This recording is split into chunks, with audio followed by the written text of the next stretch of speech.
शीतल बहुत ही सुलझी और शरीफ औरत थी, लेकिन उसे नहीं पता था कि अब उसकी जिंदगी बदलने वाली है, क्योंकि वो अपने घर में एक साथ पांच पांच बहू को ब्याह कर ले आई थी।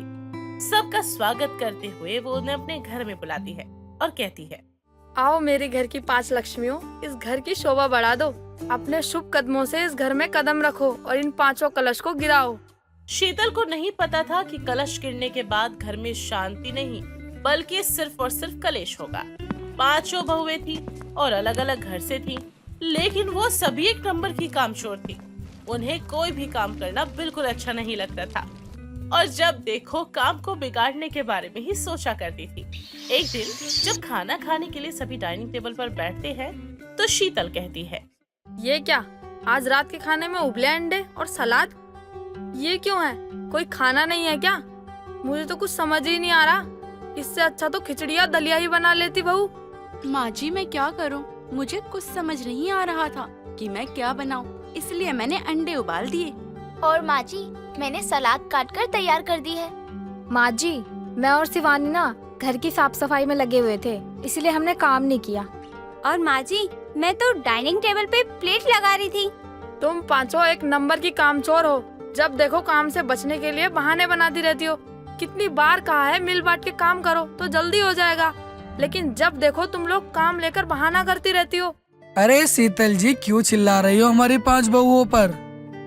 कोई बात नहीं, हम भी आज उबले हुए अंडे और सैलेड खा के चले जाएंगे। और वैसे भी अमीर घरों में रोज यही तो खाना बनता है और खाया भी यही जाता है, तो आज के लिए हम भी अमीर हो गए। पर पिताजी, ये गलत है। आप अपनी बहू को सर पर चढ़ा रहे हो ऐसी बात करके। हाँ, बिल्कुल ठीक कहा अनु भैया ने।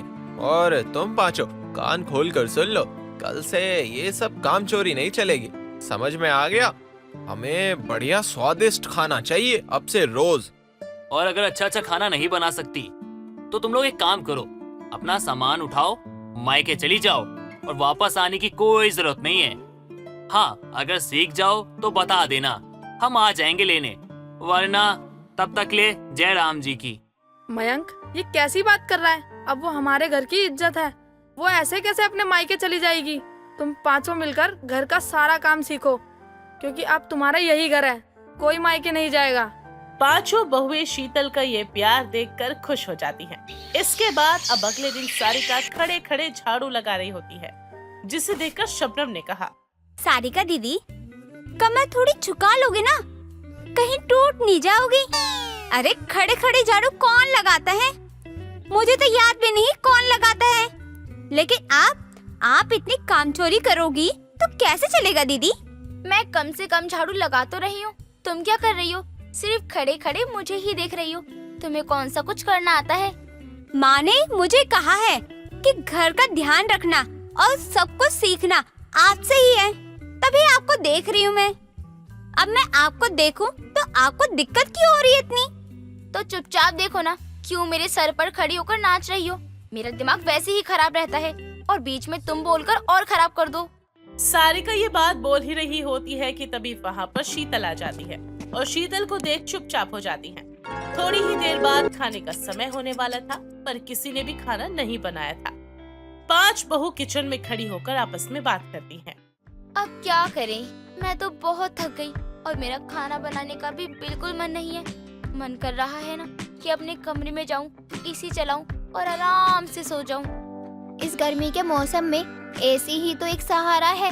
कितना मजा आता है एसी चलाकर सोने में। और वैसे भी इतनी गर्मी में खाना बनाकर मैं अपनी स्किन को खराब नहीं करना चाहती। एक आइडिया है मुझे, हम ना ऑनलाइन खाना ऑर्डर कर लेते हैं और किसी को तो पता भी नहीं चलेगा कि हमने ऑनलाइन खाना मंगवा रखा है। और उसमें थोड़ा पानी मिलाकर ना 2 टाइम का खाना हो जाएगा और हमें आराम मिल जाएगा। लेकिन इतने बड़े परिवार का खाना मंगवाने के लिए बहुत पैसे लग जाएंगे। ऐसा करते हैं कि हम सब थोड़े थोड़े पैसे मिलाते हैं और हमें अपनी मुंह दिखाई के समय पे बहुत सारे पैसे मिले थे ना, अगर हम थोड़े थोड़े पैसे उसमें से मिलाएंगे तो किसी को पता भी नहीं चलेगा और इस तरह रसोई की खिड़की से हम खाना मंगवा लेंगे। एक नंबर का आइडिया दिया है तुमने सुमन, बहुत बढ़िया तरीका है। ये सब के सब पैसे मिलाओ और हम ऑनलाइन खाना मंगवा लेते हैं और अपने अपने कमरों में जाकर आराम करते हैं। अब सारिका सभी लोगों से पैसे लेती है और उसके बाद ऑनलाइन खाना ऑर्डर कर देती है। थोड़ी ही देर में खाना आ जाता है और सभी लोग खाना खाकर उसकी बहुत तारीफ करते हैं। हमें नहीं पता था हमारे डांटने से तुम इतना सुधर जाओगी। क्या अच्छा खाना बनाया है तुम लोगों ने।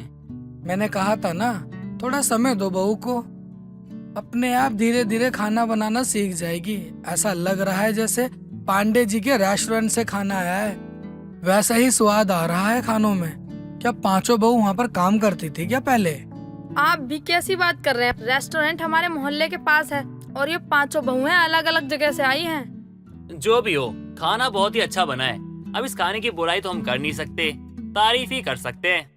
सभी लोग खाने की तारीफ करते हैं। पांचों बहुएं अपने अपने कमरे में सोने के लिए चली जाती हैं। लेकिन अब उन्हें काम चोरी की आदत लग चुकी थी। वो घर में झाड़ू लगाने के लिए वैक्यूम क्लीनर ऑर्डर कर लेती हैं और खाना बाहर से ही ऑर्डर किया करती। ऐसे एक दिन शीतल सारिका के कमरे में जाती है और वो कमरे में एसी के आगे लेटी हुई आराम कर रही थी। ये क्या है सारिका, तुमने समय देखा है? 8 बज गए हैं, 9 बजे खाने का समय हो जाएगा और तुम हो कि अभी तक लेटी हुई हो। कुछ बनाया नहीं है तुमने? माँ जी, सारा खाना बनकर कब से तैयार हो गया है, आप भी जाकर आराम करो। 9 बजे आपको खाना टेबल पर मिल जाएगा। मैं अभी बाकी 4 बहुओं के पास से जाकर आई हूँ। वो सब भी या तो अपने कमरे में बैठी हैं, या फिर फोन चला रही हैं, या कोई टीवी देख रहा है। तो खाना बना कौन रहा है फिर? वो माँ जी, हमने खाना बना दिया है, इसलिए तो हम आराम कर रहे हैं। हमने सोचा इस टाइम पर बहुत मेहनत करनी पड़ती है, इसलिए हमने समय से ही खाना बनाकर रख दिया है। ठीक है, लेकिन 9 बजे तक खाना टेबल पर लग जाना चाहिए। सब लोग साथ में बैठकर खाना खाएंगे। ठीक है माँ जी, आप बिल्कुल भी चिंता मत कीजिए, समय पर खाना लग जाएगा। शीतल भी अब वहाँ से चली जाती है। समय पर खाना भी लग जाता है। शीतल को अब शक होने लगा था। वो जब भी अपनी बहू को देखा करती तो बहुएं तो सिर्फ आराम करती हुई नजर आती। आखिरकार ये काम कर कौन रहा था? बस यही सवाल उसके मन में था। ऐसे ही एक दिन तो हद ही हो जाती है। पांचों बहुएं काम चोरी की वजह से खाना ही ऑर्डर नहीं करती और एक दूसरे पर निर्भर हो जाती है। जैसे ही खाने का समय होता है तो शीतल आवाज लगाती है, बहू सब आ गए हैं, खाना लेकर आ जाओ। अब पांचों बहू मिलकर रसोई में लड़ाई कर रही थी। एक के बाद एक दूसरे पर इल्जाम लगा रही थी। वो पांचों अपनी सास की आवाज तक नहीं सुनती। शिवानी, कितनी बार कहा है कि समय पर खाना ऑर्डर कर दिया करो, तुमने अभी तक खाना क्यों नहीं मंगवाया? सारिका दीदी, मुझे ऐसा लग रहा था सुमन दीदी ने खाना मंगवा दिया होगा, इसलिए मैंने नहीं मंगाया था। मुझे नहीं पता था कि ये कामचोर खाना मंगाना भी भूल जाएंगी। ये सब छोड़ो और ये बताओ कि करना क्या है, क्योंकि इस तरह तो माँ जी को पता चल जाएगा कि हम लोग क्या करते थे। पर अगर माँ जी को ये सच पता चल गया तो वो सच में हमें मायके ही भेज देंगी। सारिका इतना बोल ही रही थी कि तभी शीतल रसोई में आ जाती है। पांचों की सास उनकी सारी बातें सुन लेती है और कहती है, मैं पहले से ही जानती थी कि तुम लोग पंडित जी के रेस्टोरेंट से सारा खाना मंगाते हो। कुछ दिन पहले मैंने डस्टबिन में बिल की पर्ची देख ली थी, लेकिन बस ये देखना चाहती थी कि तुम लोग ये नाटक कितने दिन तक और करते हो। माँ जी, गर्मी में खाना बनाने में बहुत ज्यादा आलस आ रहा है। बात गर्मी में खाना बनाने की नहीं है, तुम लोग हर चीज में आलस करते हो। तुम लोगों ने झाड़ू लगाने के लिए क्लीनर मंगा लिया है ताकि तुम्हें मेहनत ना करनी पड़े, और कपड़े धोने के लिए वॉशिंग मशीन है, बर्तन धोने के लिए डिश वॉशर है। एक खाना ही तो बनाना था, उसमें भी तुम लोगों ने रेस्टोरेंट से खाना मंगाना शुरू कर दिया। तुमने कभी सोचा है कि बाहर के खाने से कितना नुकसान होता है? माँ जी, माफ कर दीजिए, हमने सोचा कि हम लोगों के पास इतना पैसा है, हम लोगों को रोज रोज घर पर खाना बनाने की क्या जरूरत है, इसलिए हम एक समय खाना मंगाते थे और उसी में पानी बढ़ाकर वही दूसरी टाइम वही सबको परोस दिया करते थे। हाँ माँ जी, हम पांचों ने काम चोरी करके बहुत बड़ी गलती कर दी, लेकिन अब हम क्या करें? माँ जी, आप बाकी सबको बताना मत कि हमने ये किया है। कभी कभी जब गलती की सजा ना मिले ना, तो लोग अपनी गलती को सुधारते नहीं हैं, इसलिए सबको इस बारे में बताना जरूरी है। अब शीतल नीचे आकर सभी को सब कुछ सच सच बता देती है, जिसके बाद पांचों बहुओं के पति उन पर बहुत गुस्सा करते हैं और उनमें से एक का पति कहता है, माना कि हम पांचों भाई अच्छा पैसा कमाते हैं, इसका मतलब ये नहीं कि तुम पैसा बर्बाद कर दोगी। तुम लोगों ने पैसा पानी की तरह बहाने से पहले एक बार भी नहीं सोचा? मेरे भी कार्ड से ना पैसे जाते थे, लेकिन कभी मैंने सोचा नहीं था कि तुम लोग क्या करती हो। मैंने सोचा चलो यार, पत्नी है यार, खर्चा करिए, कोई बात नहीं, फालतू में पैसे बर्बाद थोड़ी करेगी। लेकिन आज पता चला है मुझे कि मेरे कार्ड का क्या इस्तेमाल किया गया है। वाह भाई वाह! इसीलिए आज के बाद मेरा कोई भी कार्ड तुम इस्तेमाल नहीं करोगी। और तुम पांचों बहू अब इस घर में नहीं रहोगी। जब तक तुम बिना काम चोरी किए काम करना नहीं सीख जाती तब तक तुम मेरे घर से दूर रहोगी।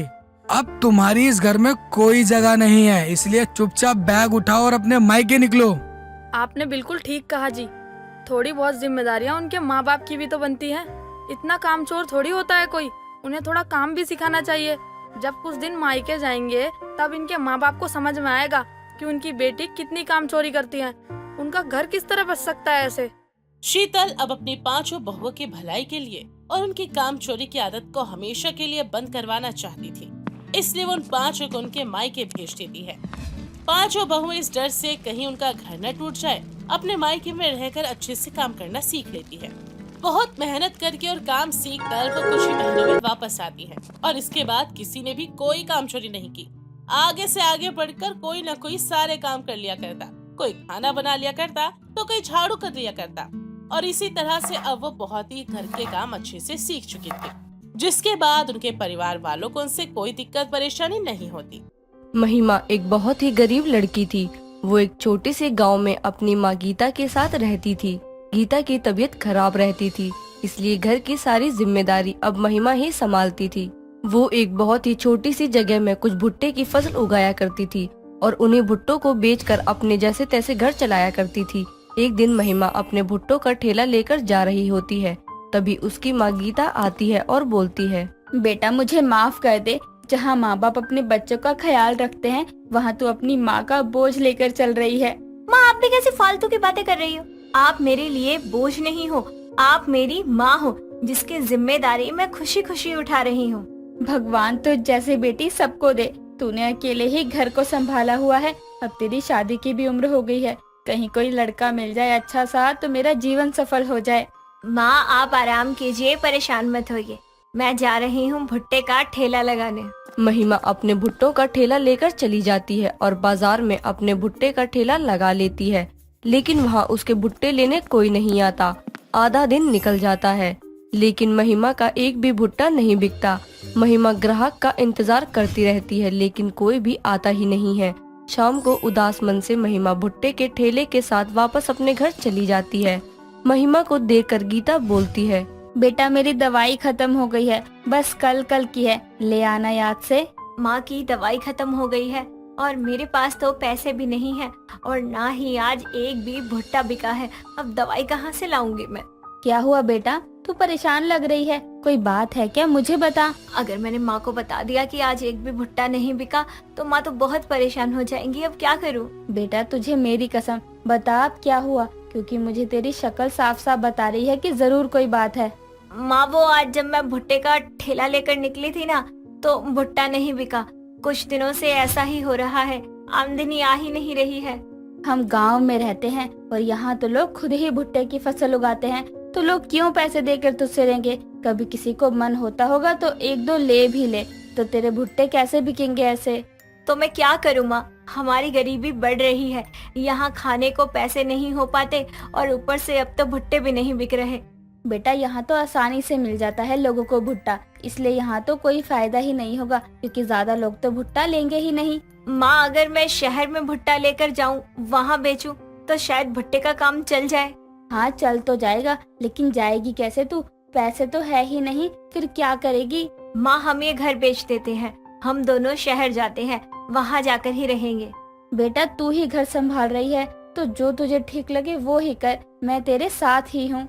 महिमा अपने घर को बेचकर जैसे तैसे अपनी माँ के साथ शहर चली जाती है और वहाँ एक किराए पर छोटा सा कमरा लेकर रहती है और बड़े से बिल्डिंग के बाहर अपने भुट्टे का ठेला लगाती है और वहाँ पर भुने हुए भुट्टे बेचने लगती है। शहर में लोगों को भुट्टा पसंद होने के कारण लोग भुट्टा लेने भी लगते हैं, लेकिन केवल भुने हुए भुट्टे होने के कारण ज्यादा आमदनी नहीं हो पाती है और वो शाम को अपना ठेला लेकर वापस अपने घर चली जाती है और अपनी माँ के साथ खाना खाते हुए बोलती है, माँ, शहर में भी भुट्टे कहाँ ज्यादा बिक रहे हैं। बस इतना हो जाता है कि खाली हाथ वापस नहीं आती हूँ, वरना पैसे तो बचते नहीं हैं। क्या हुआ, यहाँ भी लोग ज्यादा भुट्टे को पसंद नहीं कर रहे क्या? नहीं माँ, यहाँ भी गांव के जैसा ही हाल है। अब तो कुछ दिनों में भुट्टे बिकने बंद ही हो जाएंगे। सीजन जो चला जाएगा ज्यादा से ज्यादा 1 महीना चलेंगे। बेटा तू निराश मत हो, कुछ ना कुछ तो हो ही जाएगा, बस तू हिम्मत रख। कैसे माँ? हमने गांव का घर भी बेच दिया, यहाँ किराए पर ही है। अभी तो चल रहा है, लेकिन जब वापस किराएदार को पैसे देने पड़ेंगे तब क्या करेंगे? हमें तो हमारी गरीबी ही खा रही है। भगवान ने इतने समय तक संभाल लिया, आगे भी कुछ हो ही जाएगा, तू परेशान मत हो। महिमा अगले दिन फिर से हिम्मत करके अपने भुट्टे का ठेला लगाती है और अगले दिन उसके पास दिनेश नाम का एक लड़का आता है और उसे बोलता है, एक्सक्यूज मी, मुझे स्वीट कॉर्न देना। माफ करिए, मेरे पास केवल भुट्टे हैं, आप जो मांग रहे हैं वो नहीं है। हाँ, वही भुट्टे ही बोल रहा हूँ मैं। महिमा दिनेश को भुने हुए भुट्टे दे देती है और भुने हुए भुट्टे देखकर दिनेश बोलता है, मैंने ये वाले नहीं बोले। लेकिन मेरे पास तो यही है और भुट्टे ऐसे ही तो होते हैं, फिर आपको कौन से चाहिए? तुम्हें नहीं पता क्या, वो उबाल कर भुट्टो को उन पर मसाला नींबू डालकर बनता है। ओए होए, मजा ही आ जाता है वो खाकर। ये किस प्रकार के हैं? मैंने तो ना आज तक खाए हैं और ना ही कभी सुना है। अरे तुम भुट्टे बेच रही हो और तुम्हें पता भी नहीं है। मेरी बात मानो तो स्वीट कॉर्न ही बेचो, यहाँ लोगों को बहुत पसंद है। वैसे मैं जा रहा हूँ, तुम मुझे ये भुना हुआ भुट्टा ही दे दो। दिनेश की बात सुनकर महिमा अगले ही दिन से स्वीट कॉर्न बेचने लगती है। स्वीट कॉर्न बेचने से महिमा का काम अच्छा चलने लगता है। तभी उसके ठेले के पास दिनेश आता है और बोलता है, एक भुना हुआ भुट्टा देना। अरे अरे, आपकी बातों से ही तो आज मेरी गरीबी सुधर रही है और आप भुना हुआ भुट्टा मांग रहे हैं। ये लो आपके स्वीट कॉर्न। अरे वाह। महिमा के स्वीट कॉर्न बेचने के बाद भी महिमा का मुनाफा ज्यादा कुछ खास नहीं हो पा रहा था और वो शाम को भुट्टे का ठेला लेकर घर चली जाती है और अपनी माँ को बोलती है, माँ, यहाँ शहर में आने के बाद भी तो गांव की तरह ही हाल है। बस यहाँ इतना हो गया है, आपकी दवाइयों के लिए और घर का किराया निकल जाता है, लेकिन गरीबी तो जो की त्यों है। बेटा सब तो कर लिया, अब मुझे जो सही लगा मैंने वो बता दिया, अब क्या ही हो सकता है। माँ, हम ये तो कर ही सकते हैं ना। हम गांव से इसीलिए यहाँ आए हैं ना, क्योंकि गांव में सभी भुट्टे की फसल कर लेते हैं, तो ज्यादा लोग भुट्टे लेंगे नहीं। हाँ, लेकिन इस बात का अब क्या मतलब बनता है? ढंग से बोल, समझ नहीं आया। मतलब ये माँ कि गांव में भुट्टे ज्यादा थे, इसीलिए हम शहर आए थे। वैसे ही अब हम गांव में स्वीट कॉर्न का ठेला लगा सकते हैं। वहाँ पर तो किसी को पता ही नहीं है कि भुट्टे के दानों को ऐसे भी खाया जाता है। हाँ, बात तो सही बोल रही है, लेकिन बार बार शहर से गांव जाना ठीक रहेगा क्या? माँ, लोग पैसा कमाने के लिए कहाँ कहाँ नहीं जाते, तो हम तो वापस से अपने गांव जा रहे हैं, तो अब अपना काम वहीं पर अच्छे से जमाएंगे और अब तो अपने ठेले का नाम भी रखेंगे। ठीक है, तुझे ये करना है तो यही सही, लेकिन ठेले का नाम क्या रखेगी? वही जो हम हैं, गरीब भुट्टे वाली। यही नाम हमारे ठेले पर भी होगा। महिमा और गीता गांव वापस चले जाते हैं और वहाँ भी किराए पर रहते हैं और महिमा फिर से वहाँ अपना भुट्टे का ठेला लगाती है। लेकिन अब इस बार स्वीट कॉर्न वहाँ के लोगों को बहुत पसंद आता है। महिमा के स्वीट कॉर्न और गांव में उसका स्वीट कॉर्न के साथ साथ वो भुने हुए भुट्टे भी बेचती है। लोग वहाँ स्वीट कॉर्न भी खाते हैं और भुने हुए भुट्टे भी। और काम अच्छे से चलने के बाद महिमा गीता से बोलती है, माँ, आखिरकार हमारा गरीब भुट्टे वाली का ठेला चल ही गया। अब हमारा काम अच्छा चल रहा है, कुछ दिनों में अपना घर वापस ले लेंगे। बेटा, जहाँ इतनी मुसीबत को देखकर लोग घुटने टेक देते हैं, वहीं तूने शहर से गांव, गांव से शहर करके भी अपना काम अच्छे से खड़ा कर लिया। मुझे तुझ पर बहुत गर्व है। महिमा के गरीब के भुट्टे बहुत ही अच्छे से चलने लगते हैं और उसकी गरीबी में भी सुधार आता है और कुछ दिनों बाद वो अपना घर वापस खरीद लेती है और वहाँ अपनी माँ के साथ खुशी खुशी रहती है।